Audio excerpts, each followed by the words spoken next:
5월 31일 저희들에게 주신 하나님 말씀 사무엘상 31장 7절로 13절까지 말씀입니다. 골짜기 저쪽에 있는 이스라엘 사람과 요단 건너 쪽에 있는 자들이 이스라엘 사람들이 도망한 것과 사울과 그의 아들들이 죽었음을 보고 성읍들을 버리고 도망하매 블레셋 사람들이 이르러 거기에서 사니라. 그 이튿날 블레셋 사람들이 죽은 자를 벗기러 왔다가 사울과 그의 세 아들이 길보아 산에서 죽은 것을 보고 사울이 머리를 베고 그의 갑옷을 벗기고 자기들의 신당과 백성에게 알리기 위하여 그것을 블레셋 사람들의 땅 사방에 보내고 그의 갑옷은 아스다롯의 집에 두고 그의 시체는 벳산 성벽에 못 박음에 길르앗 야베스 주민들이 블레셋 사람들이 사울에게 행한 일을 듣고 모든 장사들이 일어나 밤새도록 달려가서 사울의 시체와 그의 아들들의 시체를 벳산 성벽에서 내려가지고 야베스에 돌아가서 거기에 불사르고 그의 뼈를 가져다가 야베스 에셀나무 아래에 장사하고 7일 동안 금식하였더라. 아멘. 죽어서도 부끄러운 사울의 인생이라는 제목으로 오늘 말씀 전합니다. 조선시대 연산군이 다스리던 때에 성행하던 형벌 중에 부관참시라는 형벌이 있습니다. 부관참시는 죽은 뒤에 큰 죄가 드러났을 경우에 무덤에서 시신을 꺼내서 그 시신의 목을 베는 형벌입니다.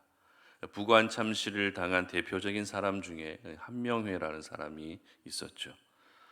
이렇게 부관참시를 당하게 되면 그 사람의 인생은 죽어서도 부끄러운 인생이 되는 것입니다.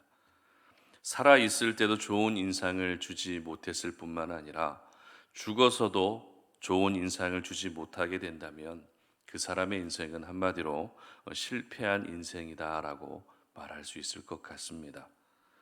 오늘은 지금까지 우리가 살펴봐 왔던 사무엘상 말씀의 마지막에 해당되는 본문을 묵상하게 됩니다. 사무엘상 31장은 사울의 죽음을 기록하고 있죠. 어제 본문이 사울이 어떻게 죽었는가 하는 부분에 대해서 기록하고 있다면 오늘 본문은 죽은 사울을 어떻게 했는가, 죽은 사울이 어떻게 되었는가라는 부분에 초점이 맞추어져 있습니다. 여러분, 오늘 본문에서 볼 수 있는 죽은 사울의 모습에 대해서 어떻게 기록하고 있습니까? 처참할 뿐만 아니라 부끄럽기까지 한 사울의 마지막 모습입니다.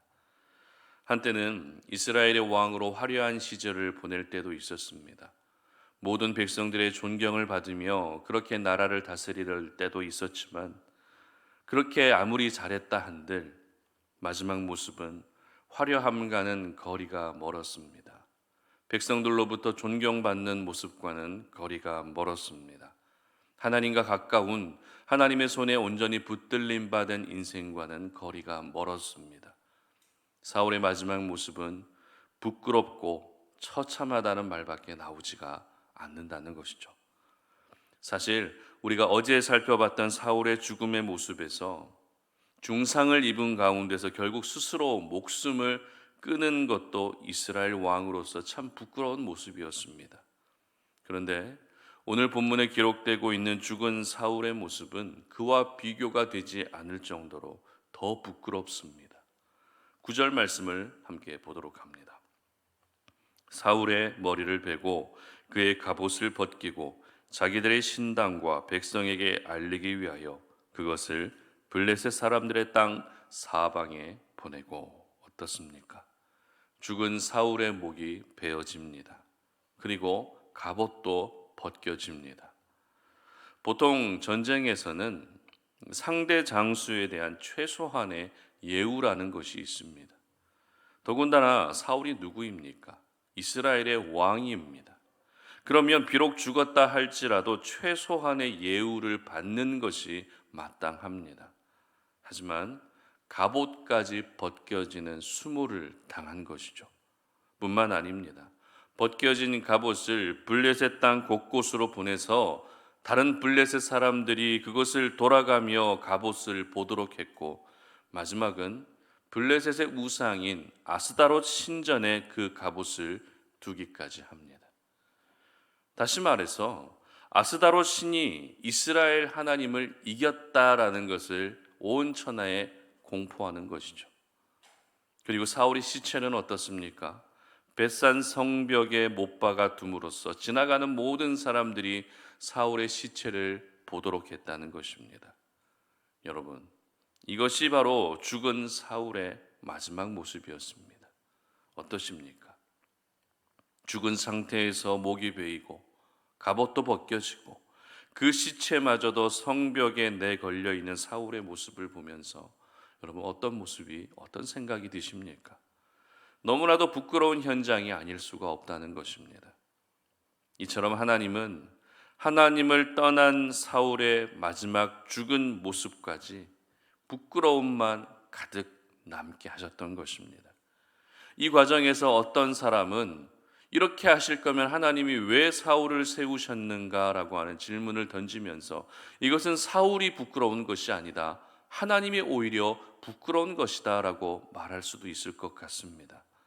하지만 하나님은 다른 이들의 그와 같은 모든 우려를 감수하시고서라도 하나님을 떠난 사람의 부끄러운 마지막 모습을 저희들에게 선명하게 경고하고 계시는 것입니다. 그런데 사울의 부끄러운 마지막 모습은 여기서 끝나지 않습니다. 오늘 본문 11절부터 13절까지의 기록은 길르앗 야베스 사람들이 사울의 시신과 사울의 아들들의 시신을 위험을 무릅쓰고 가지고 와서 장사를 지내주는 그런 아름다운 모습을 보여주고 있습니다. 이 사건을 보면서 저희들이 먼저 기억해야 할 것은 사울을 장사 지내주었던 길르앗 야베스 사람들의 용기입니다. 왜냐하면 블레셋 땅의 성벽에 걸려있는 사울의 시신을 가지고 오기 위해서는 블레셋 사람들을 상대해야 했기 때문입니다. 그들은 결코 사울의 시체를 그냥 넘겨주지 않을 것이기 때문입니다. 그렇다고 거래를 통해서 사울의 시체를 가지고 온 것도 아니죠. 오늘 보면 12절 상반절 말씀 보시기 바랍니다. 모든 장사들이 일어나 밤새도록 달려가서, 이렇게 기록합니다. 무슨 말입니까? 길르앗 야베스 사람들은 사울의 시체를 가지고 오기 위해서 모든 장사들을 동원했고, 모든 장사들을 동원해서 싸움에 나설 각오로 블레셋으로 들어갔다는 것입니다. 그리고 다행히 아무런 충돌도 없이 사울의 시체를 무사히 가지고 올 수 있었던 것입니다. 그렇다면 이렇게 위험을 무릅쓰고서라도 길르앗 야베스 사람들이 사울을 장사 지내주려 했던 이유가 무엇이었을까요? 그 이유는 바로 길르앗 야베스 사람들은 사울에게 받은 은혜가 있었기 때문입니다. 이 내용은 사무엘상 11장 말씀에 잘 기록되어 있는데요, 당시 암몬 족속이 길르앗 야베스를 침공할 때 길르앗 야베스 장로들이 이스라엘 전역에 전령을 보냅니다. 우리를 구원해 줄 사람을 좀 보내달라고, 우리를 좀 구원해 달라고 이스라엘 전역에 도움을 요청합니다. 그러나 단 한 사람도 그 도움에 요청하지 않자 이에 화가 난 사울이 여호와의 영에 크게 감동되면서 암몬 족속을 진멸하고 길르앗 야베스 사람들을 구원해 주었던 일이 있습니다. 바로 이때 받은 그 은혜를 기억하면서 길르앗 야베스 사람들은 사울을 장사 지내 주었던 것입니다. 이렇게 은혜를 잊지 않고 그 은혜를 갚기 위해서 모든 위험을 무릅쓰고 블레셋 땅으로 밤새 달려갔던 길르앗 야베스 사람들을 보면서 여러분 어떤 생각이 드십니까? 앞서 말씀드린 것처럼 이것은 분명 길르앗 야베스 사람들의 의리 있는 모습입니다. 용기 있는 모습임에 틀림없습니다. 그렇기 때문에 죽은 사울과 그의 아들들의 시신을 장사 지내준 길르앗 야베스 사람들은 칭찬받아 마땅합니다. 하지만 저는 설교를 준비하면서 길르앗 야베스 사람들을 통해서 하나님은 마지막까지 사울을 부끄럽게 하고 계신다라는 것을 느낄 수 있었습니다.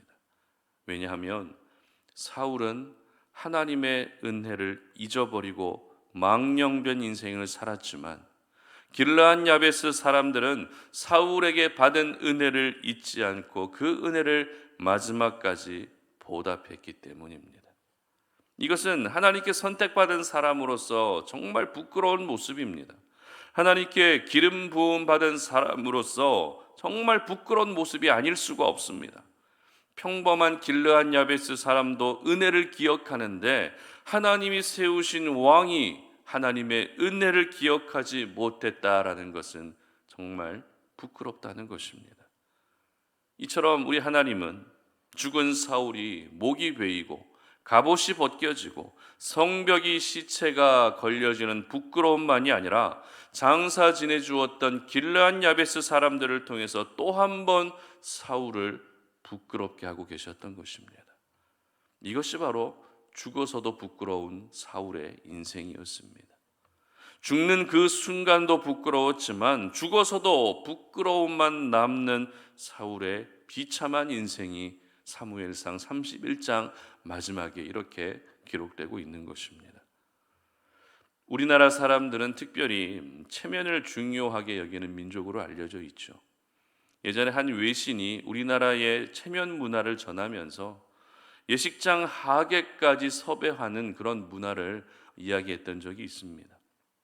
가족도 아니고 친구도 아니고 지인도 아니지만 아르바이트 비용을 주고서라도 예식장을 채워줄 하객을 구한다는 것은 우리나라 사람들은 그만큼 부끄러운 것을 부끄러워하기 때문일 것입니다. 그렇기 때문에 이러한 체면 문화가 중요하게 여겨지는 우리나라 사람들은 더더욱 하나님을 잘 섬길 수 있어야 합니다. 하나님을 떠나지 않고 하나님을 잘 믿고 섬길 때 나를 부끄러움 당하지 않게 하시기 때문에 체면 문화가 강하면 강할수록 하나님을 더 열심히 섬겨야 하는 것입니다. 내가 부끄러움 당하고 싶지 않다라고 해서 부끄러움 당하지 않는 것이 아니라 오늘도 세상 가운데서 부끄러움 당하지 않게 하시는 분이 하나님이시기 때문에 우리 하나님을 더 잘 의지하고 믿을 수 있어야 하는 것입니다. 그런데 다윗도 역시 시편 31편 7절에서 이렇게 고백하고 있는데요. 제가 읽어드립니다. 여호와여, 내가 주를 불렀사오니 나를 부끄럽게 하지 마시고 악인들을 부끄럽게 하사 수월에서 잠잠하게 하소서. 아멘. 나를 부끄럽게 하지 말아 주시기를 구할 정도로 유대인들 역시 체면 문화가 굉장히 중요했던 것 같습니다.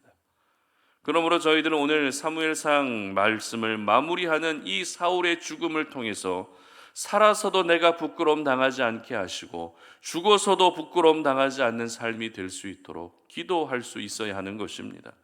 그리고 기도하는 것으로 끝나는 것이 아니라 힘들고 어려운 상황 속에서도 절대 우리는 하나님의 손을 놓치면 안 됩니다. 그리고 하나님이 지금까지 여러분에게 베풀어 주신 그 은혜를 절대 잊어서도 안 됩니다. 그러므로 우리 성도님들 모두가 마지막까지 부끄러움만 남았던 사울의 인생이 여러분의 인생이 되게 하지 마시고 오히려 부끄러워지는 상황 속에서도 나를 부끄럽지 않게 해주시는 다윗의 인생을 살 수 있는 저와 여러분들 되시기를 바랍니다. 여러분, 우리 모든 성도님들이 오늘 하루도 이 세상 가운데서 나를 부끄럽게 하시는 그런 하나님의 진노를 경험하는 것이 아니라 오히려 나를 세워주시고 세상 가운데서 존경받게 하시고 인정받게 하시고 하나님마저도 여러분을 기쁘시게 여길 수 있는 그런 귀한 삶을 살아가시기를 주님의 이름으로 축복합니다. 함께 기도하겠습니다.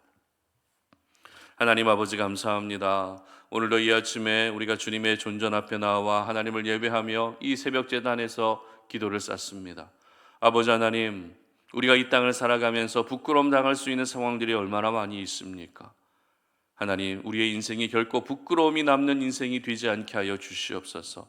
사울과 같이 죽을 때도 부끄러웠고 살아있을 때도 부끄러웠고 죽어서도 부끄러운 그와 같은 인생이 나의 인생이 되지 않게 하시고 부끄러움 당할 수 있는 그런 상황 속에서도 나를 부끄럽지 않게 나를 세워주시고 세상 속에서도 인정받게 하시며 하나님도 기뻐하시는 그런 귀한 삶을 살아가는 우리 모든 성도님들 되게 하여 주시옵소서. 감사드리며 예수님의 이름으로 기도드립니다. 아멘.